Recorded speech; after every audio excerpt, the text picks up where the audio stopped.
So since Arne Slot has come in at Liverpool, they have looked incredible. They look so comfortable on the ball. Every player knows what they're doing. A player like Gravenberch just looks so good all of a sudden. And you've got to say Jurgen Klopp laid the foundations really well at this club. He was here near on a decade. What a job he did. So today we're going to be discussing Liverpool's amazing start to the season, how they're doing in the Premier League, how they're doing in Europe, the legacy that Klopp left behind, the difference in football, and I'm going to touch over their weaknesses that could arise over the next few months. Just before I start the video, I'm just going to ask you to subscribe to the channel. I'm on the road to 1,000 at the time of recording. I'm on 929. Let's boost that number. Subscribe to the channel, watch here, turn on the notifications, let's get into it. As much as Arne Slot's football looks like it's more dominant than Jurgen Klopp's one, Klopp averaged a 61% possession, whereas this season so far, Arne Slot has been averaging 58. Nothing significant, still dominating the match, still having the most of the ball. But a key factor which I want to bring up is this, okay? They say that Slot is opting for a 4-2-3-1. Just look at the average position map against the match against Leipzig. You can very much see that it's the two centre-backs and the number 38 there, Gravenberch, providing that cover at CDM. Number 8 in Szobazlai is a free roaming player, although it says he was in that right attacking midfield position. He was varying a lot. And then Curtis Jones, the other centre midfielder, was box to box, let's say. He was on that left-hand side. He had Robertson with him, or Shimikas, I think it was, and Gakpo on the left. And you can see three very clear triangles, which, you know, you see that in their build-up play as well. So it's Szobazlai, Salah and Trent Alexander-Arnold on the right.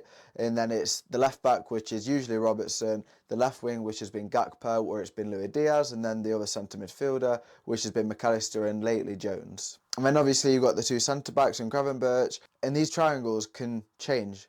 Depending on what variation of play you're in. So it can be Konate and Alexander-Arnold and Gravenberch. And the structure of the team is set out. And you can see how the average positions show this. So just before I speak about the highlights of Liverpool's attacking play and how well they're doing, how they're scoring goals in every game and how they're absolutely dominant. You know, they've won 7 games this season in the Premier League, only losing 1. Against Chelsea last weekend when they won 2-1. Yes, they won.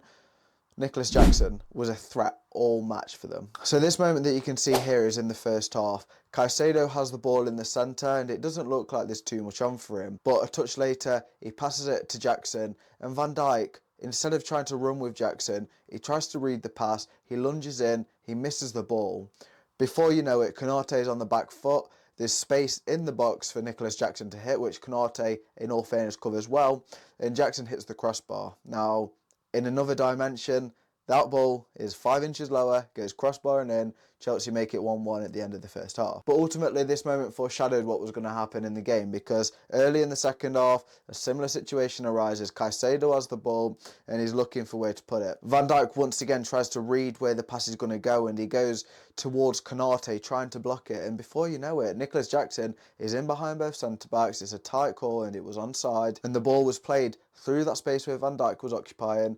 Jackson's through one-on-one and finishes past Kelleher. And I'm not particularly saying that Van Dijk is past it. I'm not saying he's bad. He's not. He's very good and he's still, you know, maybe past his prime years, but an elite footballer. In the way that Slot plays, where it's a very high line, the defenders need to be able to run with runners like Jackson to stop them from their biggest threat. Van Dijk, twice in what was in the space of about 10 minutes, if you ignore the half time, allowed Jackson to get in behind and allowed him to, you know, score 1 goal, which was nearly 2. And Nicholas Jackson's a good player. I'm not going to deflect from that fact.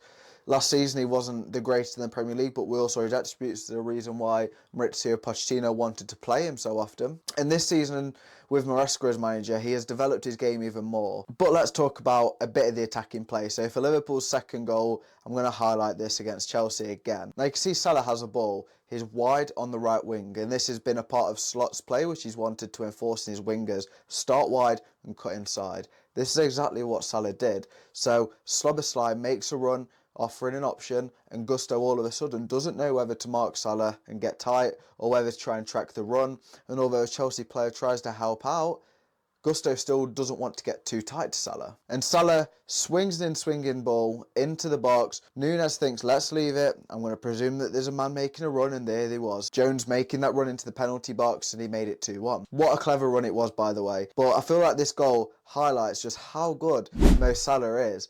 When he first came to Liverpool, he was very much known for the first few seasons as the goal scorer. He'd get a few assists, but it's 20 to 25 goals a season and is your main man. But all of a sudden this season, Salah has converted into a bit more of a creative outlet on that right wing. A bit in the Messi role, in the way that you don't know what he's going to do next. Is he going to pass it to the outside of his left foot? Is he going to swing it in like he did for this goal with Jones? And excuse me for comparing him to Messi, because nobody compares to Messi, but Salah, you can sort of see what I'm saying, is a short right winger with immense quality, and he's showing it. And then another highlight of the match which I want to show, Sanchez wastefully boots the ball down the pitch for Chelsea. And their players were not fully in position, but they had enough players back. Liverpool was slightly out of position. Szobazlai wins a header and he heads it on to Jones.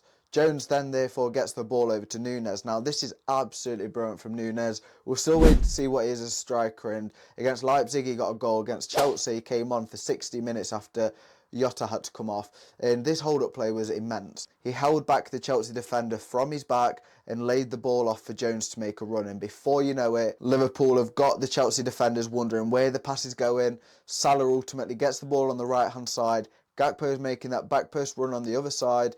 Reece James wasn't anywhere to be seen, and if it wasn't for a tight offside from Salah, then Gakpo would have made it 2-1 in the first half. And I really would like to emphasise in this video just how well Liverpool are doing, other than a home 1-0 loss to Forest, which no team with title aspirations should really be doing, but Forest look decent this season. Other than that, they've won every other game, whether it's domestically or in Europe this season. A lot of people, when Jurgen Klopp left, were sort of saying the legacy which he's left is going to be so difficult. They was comparing it to when Alex Ferguson left Manchester United and David Moyes came in, and he had to see over all the changes at the club, which ultimately left him in the shit.